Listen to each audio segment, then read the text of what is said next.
நம்மளுடைய இந்த அரசியல் பயணத்தில் மிக மிக மிக முக்கியமான ஒரு காலகட்டத்தில் நாம் இருக்கிறோம். நான் ஏன் இதை இவ்வளோ அழுத்தமாக சொல்கிறேன் அப்படின்னா,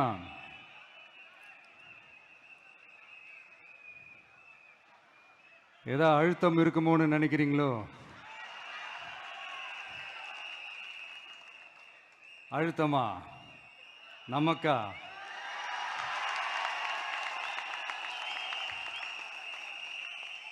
இந்த அழுத்தத்துக்கெல்லாம் அடங்கி போற ஆளா இந்த ஆளு?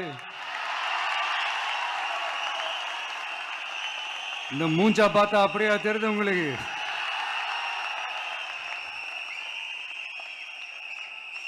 அதனால அப்படியெல்லாம் நடக்காது. அதுவும் முக்கியமா நம்ம கிட்ட அதெல்லாம் நடக்கவே நடக்காது. ஆனா அழுத்தம் இருக்குதான்னு கேட்டீங்கன்னா இருக்குது. அது நான் இல்லைன்னு சொல்ல வரல. நமக்கு இல்ல, மக்களுக்கு. தமிழ்நாட்டை இதுக்கு முன்னாடி ஆண்டவங்களும் சரி பாஜகவுக்கு அடிமையா தான் இருந்திருக்கிறாங்க.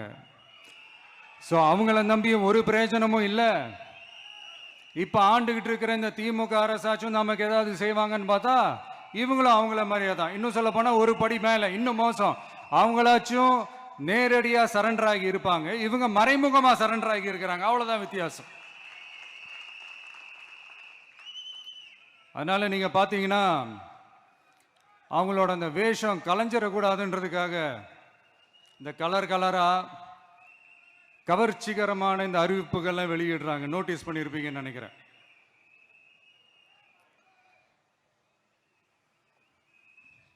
அதனால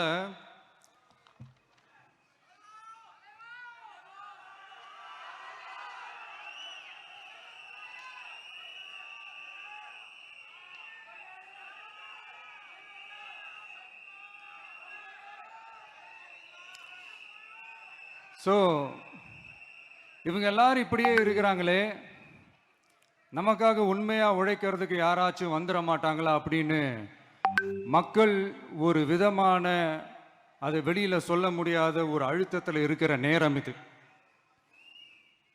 மாத்தி மாத்தி ஓட்டு போட்டு ஏமாந்து அவங்க இப்ப நம்மள நம்புறாங்க. நம்மளுடைய இந்த தமிழக வெற்றி கழகத்தை இந்த விஜய் கூட நிப்பான்னு நம்புறாங்க.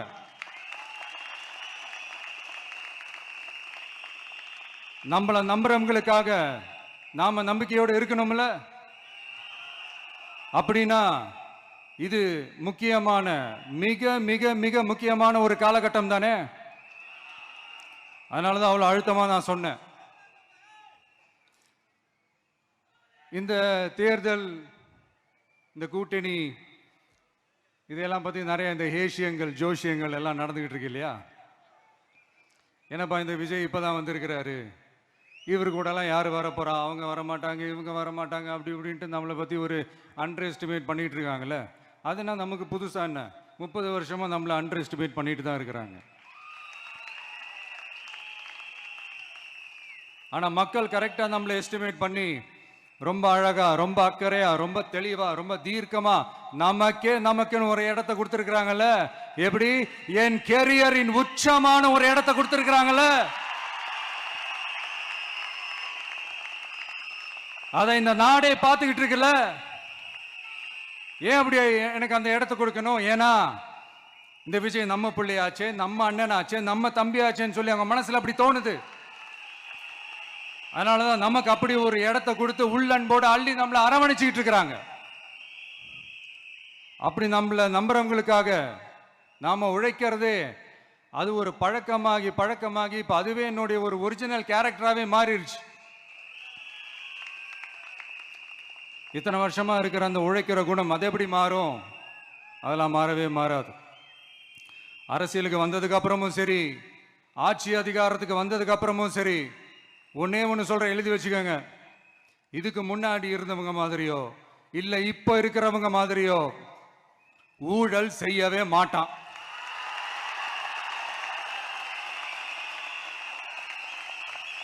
ஒரு பைசா தொட மாட்டான். எனக்கு அது அவசியமே இல்லை. புரிஞ்சுங்களா உங்களுக்கு? எனக்கு அதை தொட வேண்டிய அவசியமே இல்லை.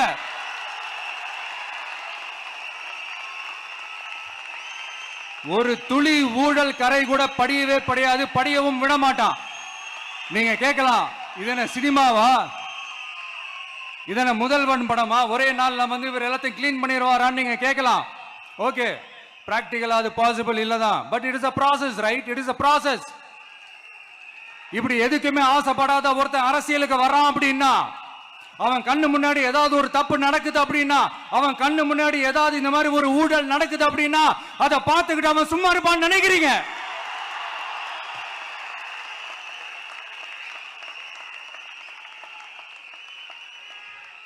அதனால இந்த தீய சக்தியா இருக்கட்டும், இந்த ஊழல் சக்தியா இருக்கட்டும், ரெண்டு பேரும் தமிழ்நாட்டை ஆண்டவை கூடாது. அப்படிப்பட்ட இந்த கட்சிகளை உண்மையா தில்லா எதிர்க்கிற அந்த கட்ஸும் கெத்தும் நம்ம கிட்ட மட்டும்தான் இருக்கு.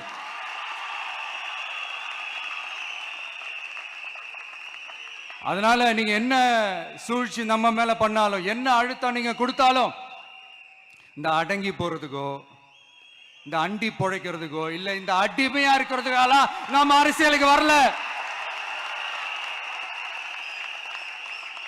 என் மண்ணுக்கும் மக்களுக்கும் யார் என்ன தீங்கு செஞ்சாலும் அதை எதிர்த்து அவங்க கிட்ட இருந்து நம்ம மக்களை பாதுகாக்கிறதுக்காக தான் நம்ம அரசியலுக்கே வந்திருக்கிறோம். அண்ட் முக்கியமா தோழர்களே, மக்களுக்கு என் மேல மட்டும் நம்பிக்கை இருந்தா அது பத்தாது. என் கூட டிராவல் பண்ற என்னோட எல்லா தோழர்கள்கிட்ட அந்த நம்பிக்கை வரணும்.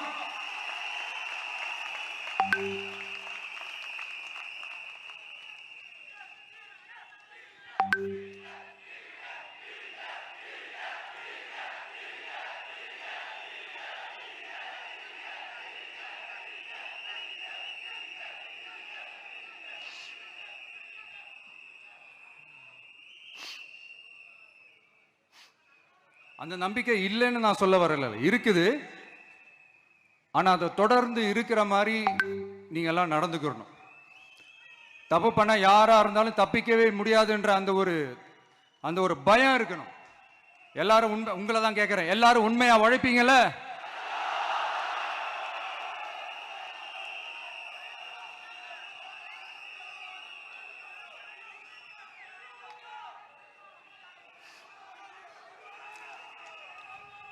யாருக்காகவும் எதுக்காகவும் நம்மளோட அரசியல்ல காம்ப்ரமைஸ் பண்ணிக்கவே கூடாது, செய்வீங்கல்ல?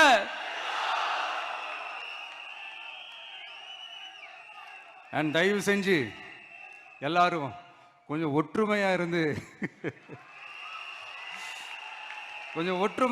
சேர்ந்து உழைச்சி ஜெயிப்பீங்கல்ல?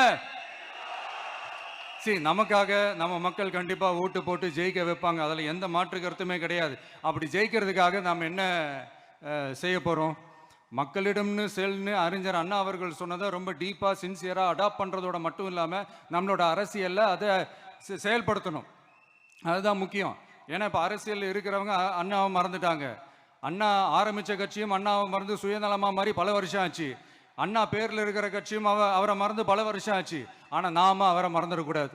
மக்கள்கிட்ட போகணும், மக்களோட மக்களாகவே இருக்கணும், மக்களுக்காகவே இருக்கணும். அதுக்காக நாம் என்ன செய்ய போகிறோம், என்னெல்லாம் செய்ய போகிறோம், அதுக்காக தான் இந்த மீட்டிங். ஆரம்பிக்கலாமா? இந்த ரெண்டு கட்சிகள், ஆண்டு கட்சியா இருக்கட்டும், இப்ப ஆள்ற கட்சியா இருக்கட்டும், அவங்கள பொறுத்த வரைக்கும் பூத்துனா என்ன தெரியும்ல? அவங்கள பொறுத்த வரைக்கும் பூத்துனா கள்ள ஓட்டு போடுற இடம். ஆனா நமக்கு, நம்ம டிவிகேவுக்கு அது ஒரு ஜனநாயக கூடம். அங்க ஜனநாயகம் திருடுறாம நம்ம பார்த்துக்கணும்.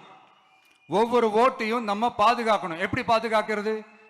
ஒவ்வொரு வீட்டில் இருக்கிற ஒவ்வொரு ஓட்டும் நமக்கு தானே ஃபர்ஸ்ட் கன்ஃபார்ம் பண்ணுங்க. எனக்கு தெரிஞ்சு தமிழ்நாட்டில் ஒரு 2.25 கோடி ரேஷன் கார்டுகள் இருக்கும்னு நினைக்கிறேன். அவங்க எல்லாரும் வேற வேற எந்தெந்த கட்சியில் இருந்தாலும் கட்சி வேறுபாடு எல்லாத்தையும் தாண்டி இந்த விஜய் அவங்க வீட்டில் ஒருத்தனா வாழ்ந்துட்டு இருக்கிறான். அவங்க குடும்பத்தில் ஒருத்தனா பார்த்துக்கிட்டு இருக்கிறாங்க. அதனால இந்த கட்சி கிச்சி எல்லாத்தையும் தாண்டி இந்த விஜய் கூட நிக்கணும்னு முடிவு பண்ணிட்டாங்க. அதனால அப்படி முடிவு பண்ண அவங்கள பாதுகாப்பா பூத்துக்கு கூட்டிட்டு வாங்க. நம்மளோட இந்த விசில் சின்னத்துக்கு ஓட்டு போட வைங்க.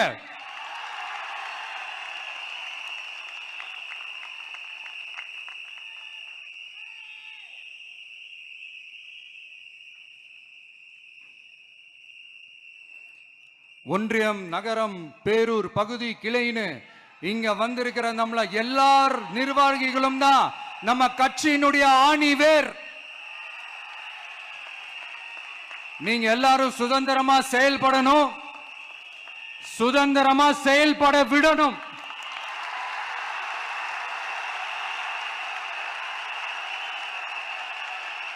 நீங்க ஒவ்வொருத்தரும் எனக்கு முக்கியம்.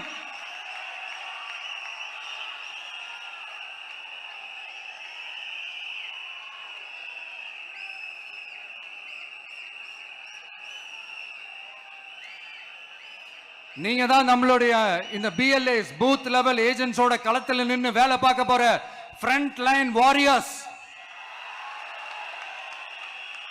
இப்ப நடக்க போறது வெறும் எலெக்ஷன் கிடையாது, இது ஒரு ஜனநாயக போர். இந்த டெமோக்ராட்டிக் பேட்டில லீட் பண்ண போற கமாண்டர்ஸ் நீங்க தான்.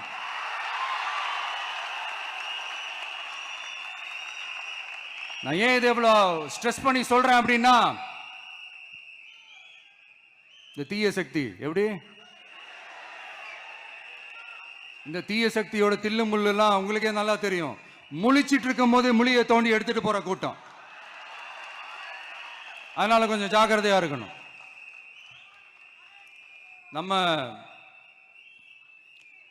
எலெக்ஷனுக்கு இன்னும் 3 மாசம் தான் இருக்குது, அவ்வளவு கூட இல்லைன்னு நினைக்கிறேன். இந்த 3 மாசத்துல நீங்க செய்ய போற அந்த களப்பணியில தான் நம்மளுடைய வெற்றியே இருக்குது. உங்களுக்கு இந்த விஜய் பிடிக்கும்ன்றது உண்மைனா, சத்தியம்னா, உங்களோட உழைப்புல அதை காட்டுங்க. அப்புறம் நாங்க அறிவிக்க போற வேட்பாளர்களுக்கு நீங்க உங்களுடைய முழு ஒத்துழைப்பை நீங்க கொடுக்கணும். கொடுப்பீங்க தானே?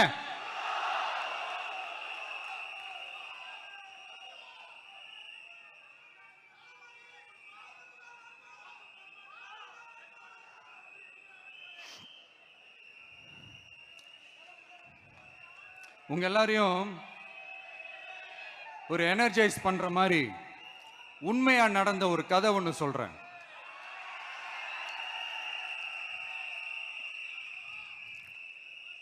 சொந்த நாட்டிலேயே ஒரு கூட்டம் அபகரிக்குது. சொந்த நாட்டிலேயே இருக்க முடியாத அளவுக்கு ஒரு நெருக்கடி ஏற்படுது. ஸோ வேற வழி இல்லாமல் அந்த நாட்டை விட்டே வெளியே போய் வேற ஒரு இடத்துக்கு போய் காடு மலை அப்படி இப்படின்னு சுற்றி மறைஞ்சு வாழ வேண்டிய ஒரு சூழ்நிலை ஏற்படுது. என்னடா இப்படியே ஓடிக்கிட்டு இருக்குமேன்னு சொல்லிட்டு தன்னோட நட்பு சக்திங்க கிட்ட பேசி ஒரு பெரும் படையை திரட்டிக்கிட்டு அதிரடியா ஒரு போரை நடத்தி அந்த நாட்டையே திருப்ப மீட்டு எடுத்தது யார் தெரியுமா? நம்ம கொள்கை தலைவர்களை ஒருத்தரான ராணி வேலு நாச்சியார் அவர்கள் தான். அவங்களுக்கு அந்த நட்பு சக்தியா கூட இருந்து உழைச்சது சின்ன மருது, பெரிய மருது, சையது, கார்கின்னு சொல்லிட்டு அந்த 3 பேரும் தான். ஆங்கிலேயர் படை, ஆற்காட்டு படை மாதிரி அந்த 2 பெரும் படையை அடிச்சு துவம்சம் பண்ணிட்டு அந்த நாட்டையை திருப்பி மீட்டு எடுத்தது வேலு நாச்சியார். அன்னைக்கு இருந்த ஆங்கிலேயர் படை, ஆற்காட்டு படை மாதிரி இன்னைக்கு என்னென்ன படை இருக்குதுன்னு உங்க எல்லாருக்குமே நல்லா தெரியும். அதனால அந்த 2 படை மட்டும் இல்ல, இன்னும் எத்தனை படை வந்தாலும் எதிர்த்து நின்று ஃபேஸ் பண்றதுக்கு ஒரு நல்ல தலைமையும் இத்தனை சக்திகள் என் கூட இருக்கும் போது, இத்தனை சின்ன மருது, இத்தனை பெரிய மருது, இத்தனை சையது கார்கிகள் என் கூட இருக்கும் போது நம்ம நாட்டை நம்மளால மீட்டெடுக்க முடியாதான்?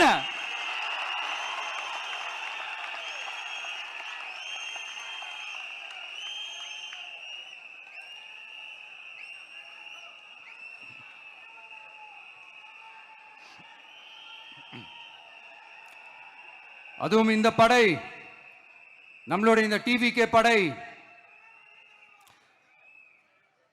நட்பு சக்தி இருந்தாலும் இல்லைனாலும் தனியாவும் நின்று கெத்தா ஜெயிக்கிற அளவுக்கு ஒரு மிகப்பெரிய படை. அதுலயும் ரொம்ப முக்கியமா இன்னைக்கு இந்த கூட்டத்துக்கு வரலனாலும் நான் அந்த போர்ல நடந்த அந்த கதை மாதிரி கட்ஸான குயில்கள் நிறைந்த பெண்கள் படையும் நம்மளோட இருக்கிறாங்க. அந்த பெண்கள் படையை பார்த்துதான் அரசியல் அரங்கமே அதிர்ந்து போயிருக்குது. அதனால எல்லாரும் ஒரு நிமிஷம் எனக்காக எந்திரிச்சு நில்லுங்களேன் ப்ளீஸ். நான் சொல்றதை கொஞ்சம் ரிப்பீட் பண்ணுங்க. இந்த 2026 சட்டமன்ற தேர்தல்ல நாம எல்லாரும் உண்மையாக உழைப்போம், சத்தியமாக உழைப்போம், உறுதியாக உழைப்போம், ஒற்றுமையாக உழைப்போம். தேங்க்யூ. Please sit down.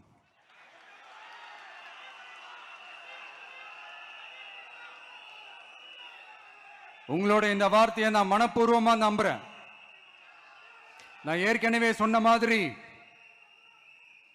இந்த வரப்போற தேர்தல் இதுவரைக்கும் தமிழ்நாடு பார்த்திராத ஒரு வித்தியாசமான தேர்தல். நம்மளுடைய படை வரிசையும் அப்படிதான், ஒரு பவர் பேக்ட் ஃபோர்ஸ். இவ்வளவு நாள் இதை நாம மட்டும்தான் சொல்லிக்கிட்டு இருந்தோம். இப்ப கொஞ்சம் கொஞ்சமா அதை வெளியில சொல்ல ஆரம்பிக்கிறாங்க. என்னடா இந்த விஜய் கூட இருக்கிற ஃபோர்ஸை பார்த்தா சாதாரண ஃபோர்ஸ் மாதிரி தெரியல, மிலிட்ரியோட பெரிய ஃபோர்ஸா இருக்குது, வரப்போற எலெக்ஷனை கணிக்கவே முடியல, அப்படி இப்படின்னு சில குரல்கள்லாம் கேட்க ஆரம்பிக்குது. கணிக்கவே முடியலன்னு அவங்க வேணா சொல்லலாம், ஆனா மக்கள் ஆல்ரெடி கணிச்சு முடிச்சுட்டாங்க. அவங்க மனசை நல்லா புரிஞ்சு வச்சிருக்கிற நமக்கு அது நல்லாவே தெரியும். அதனால இந்த எலெக்ஷன் ரிசல்ட்டுக்கு அப்புறம் இந்த தீய சக்தி கிட்ட இருந்தோம், இந்த ஊழல்வாத அடிமை சக்தி கிட்ட இருந்தோம் தமிழ்நாட்டை மீட்டுட்டோம்னு உறுதியா அறிவிப்போம். அதுல என்ன மாற்று கருத்து கிடையாது. அதனால என் நெஞ்சில் குடியிருக்கும் தோழர்களே, தோழிகளே, உங்களோட நான் இருக்கேன், நம்மளோட நம்ம மக்கள் இருக்கிறாங்க. இதுக்கு மேல என்ன வேணும்? கான்பிடண்டா இருங்க, நல்லதே நடக்கும், வெற்றி நிச்சயம். மீண்டும் சந்திக்கும் வரை நன்றி, வணக்கம். தமிழக வெற்றி கழகத்தின் வெற்றி தலைவர், தர்மத்தாயின் தவ புதல்வன், தலைவரின் பொற்கரங்களால் ப்ளீஸ் சார், ப்ளீஸ் சார்.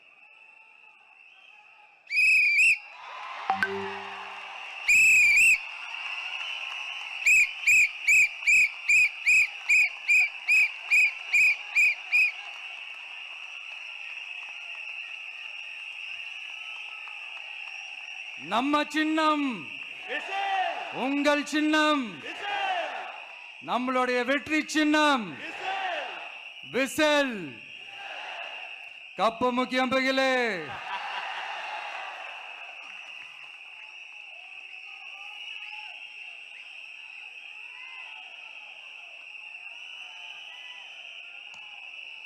நம்முடைய வெற்றி சின்னத்தை வரலாறு படைக்க போகிற தமிழக வெற்றி கழகத்தின் சின்னத்தை வெற்றி தலைவர் அவர்கள் இப்போது உங்கள் முன்னால்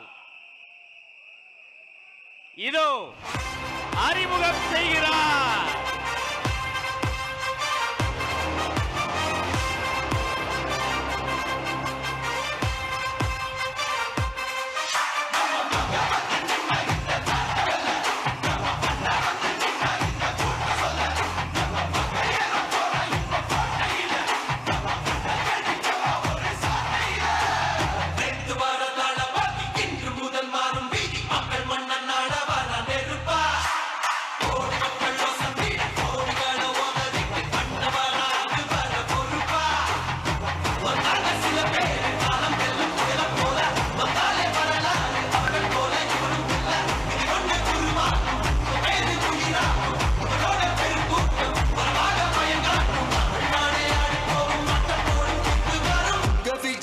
விஜய் உயிரென்ன வரனா,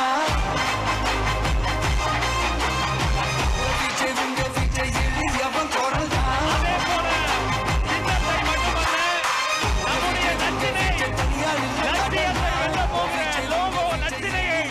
வெற்றி தலைவர் இதோ அறிமுகம் செய்கிறார். வீட்டுக்கு வீடு, வீதிக்கு வீதி, ஊர் முழுக்க உலகம் முழுக்க புதிய சரித்திரம் படைக்க போகிற தமிழக வெற்றி கழகத்தினுடைய தேர்தல் பரப்புரை லட்சினை வெற்றி சின்னம் விசையோடு இதோ.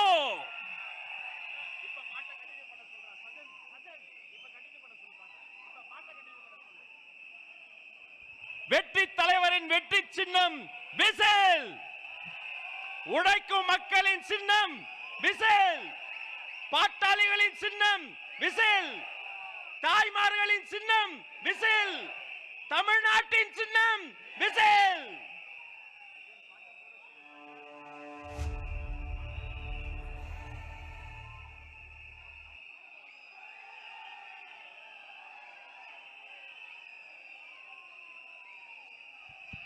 இந்த லோகோ லட்சணையை ஆதாரமாக கொண்டு வீட்டுக்கு வீடு நம்முடைய கேம்பெயின் பரப்புரை துவங்குகிறது என்பதை நெஞ்சார்ந்த மகிழ்ச்சியோடு உங்களோடு பகிர்ந்து கொள்கிறோம். இனி வீட்டுக்கு வீடு விசில்.